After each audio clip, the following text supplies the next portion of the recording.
Folks, we're going to get into bull put spreads. We talked about bear call spreads. Now we're going to talk about bull put spreads. This is the second of our 3-video series on credit spreads.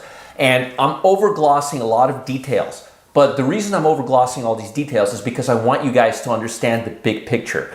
You can always go online, figure out what a delta is, figure out what implied volatility is. We'll have sessions on that as well, but I want you guys to have the big picture. So in the last scenario, we traded Amazon. It was at 1950, and we initiated a bull put spread, a bear call spread at 2000. And now, because we believe the market's going to go sideways and not really have a lot of action, we believe the market's going to stay between 1999 and let's just say 1900, okay? We're going to believe that Amazon is just going to stay in this range for the next 2 weeks. So we want to take advantage of not just the upside, but we want to take advantage of the downside, right? So I decide to go ahead and sell the 1900 put. And this put expires 3 weeks from now. Typically when I sell premium, I sell it a few weeks because the greatest expiration happens within the last 3 weeks. The decay kind of goes like this all year on the option, then it just kind of goes whoop, like this. It's like just a swan dive down, okay? So 1900 put, we're gonna go ahead and we're gonna sell this put. But what happens if the market falls apart? What happens if we have another crash? We can't afford that because that put carries unlimited risk. So what we'll do is we'll buy the 1897 50 put. We buy it, okay?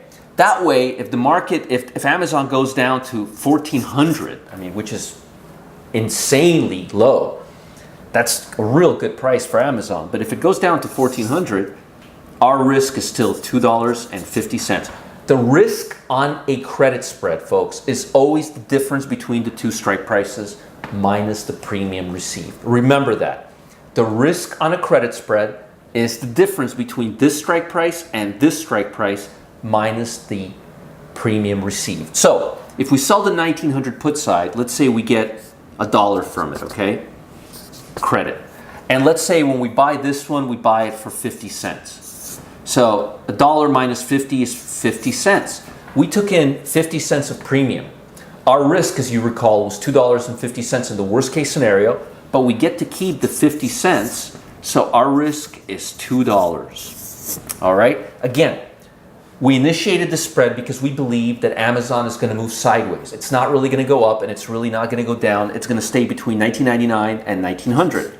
That's the upside and that's the downside for the next 3 weeks, not indefinitely, just till the time the options expire, and there's an expiration every Friday. Options used to expire the 3rd Friday of every month. Now it's every Friday. So there's no more monthly options. They're all just weekly options now.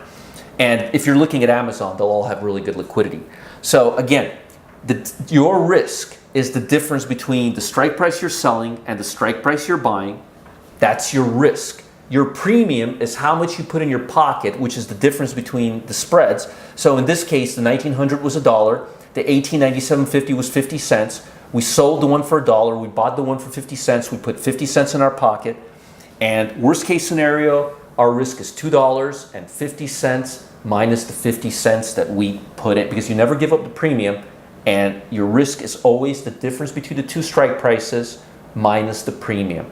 And your premium is always the difference between the premium that you sell and the premium that you buy. It's really that simple. And in the next video, I'll put everything together for you on a silver platter and explain to you an iron condor spread, okay? Using these two examples that we have here. If you like this video, if you're getting something out of it, please subscribe to our channel. Wealth Press, we need you to subscribe to our channel. I want to get feedback from you. Email me, roger@wealthpress.com. Please give us feedback. I'll talk to you soon.